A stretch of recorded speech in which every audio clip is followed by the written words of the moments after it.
Hi there and welcome back to my channel. This is Sean, the honest book reviewer, with another book review. In this video we're discussing In the Woods, written by Tana French. It's the first book in the Dublin Murder Squad series. It's a crime mystery. Let's point out straight away, there's no such thing as a murder squad in Ireland. That's made up for this book. Doesn't take away anything from the book because the book is fantastic. Everything about this book is amazing. I liked everything about it. It's a wonderful book. The first book in a series, which means I've got to read the rest of the series. Fortunately for this series so far, not many books, I think maybe 6 or 7. So that's okay. But this series may go to the top of my list for series to read.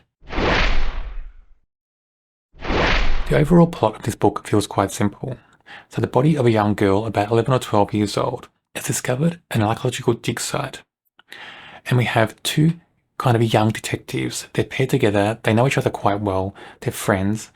They became friends on the force, basically, in this murder squad. And of course, the murder squad's not a real thing in Ireland. It is for this book only.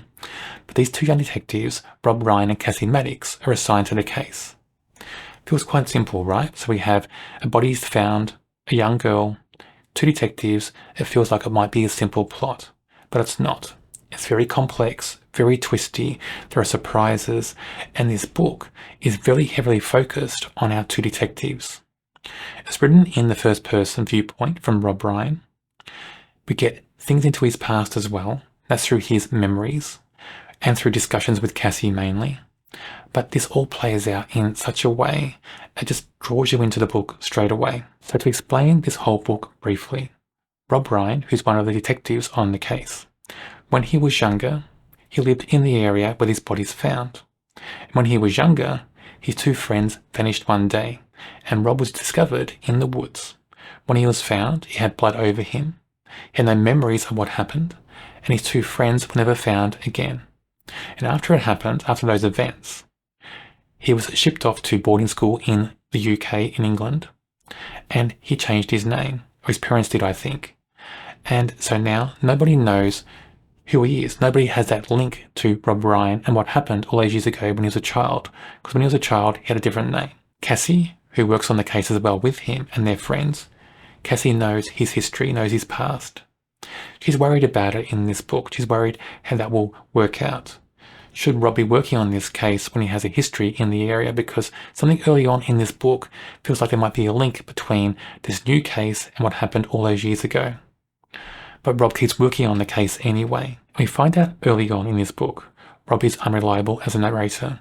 We find out he lies, he admits it. He admits to us early on that he lies. And through this book, he's lying. He's not telling anybody about his connection, his possible connection to this new case. That's interesting in the book. Just add something to it, add some tension, adds many layers to the story as well. Now, where the body's discovered, we have the government trying to put through a highway in this area. We have archaeologists working on it as well because they think it's an important historical site. So we have tension there as well because the girl's father is part of a group that's trying to stop the highway. We find out the girl's father is getting threatening phone calls from somebody. So could that be linked? Could somebody trying to hurt this guy by attacking and murdering his daughter? Another layer to the story. And with all the people working on the dig site, another layer by itself because we have all these people working there who could have a connection to the body because they're there all the time, and who knows, something could have happened with one of them.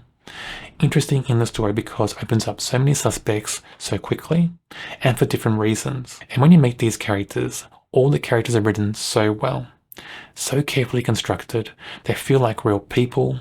There's doubt in them. You have questions about them. You wonder if they're lying, telling the truth. So many characters in this story just feel so dubious. They could all be suspects when you're reading it. It's so well written. Mystery books where you have so many characters who are suspects and they all feel like real suspects. It just shows you that the authors plotted this book so well. Everything feels planned out.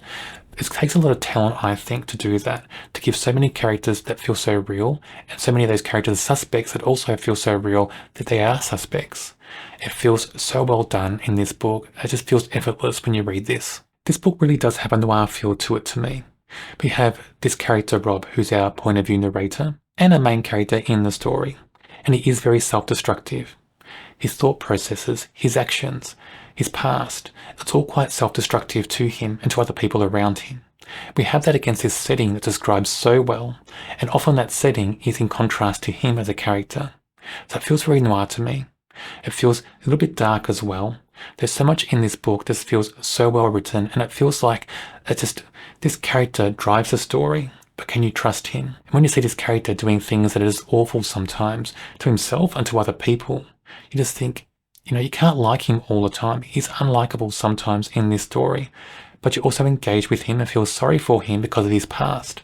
So that's very complex in the story and done so well, such a good balance. And I just like that noir feel to the book as well. What I also like in this story is your assumptions are constantly challenged. And there's so many twists and turns in this story and so many shifts in how characters are viewed that you have assumptions about one thing. And then, a few pages later, maybe a few chapters later, you have to think something else because what you assumed was going on isn't what's going on at all. So many characters do that to you, and so many things do that to you in this story. There's so many things I want to talk about in this video about those twists and turns, but I can't because they're spoilers, especially about certain characters, because certain characters will surprise you a lot. I mean, the main character, Rob, surprises you anyway enough in this story. The things that happen towards the end of the book just open up so many different things and questions in this story.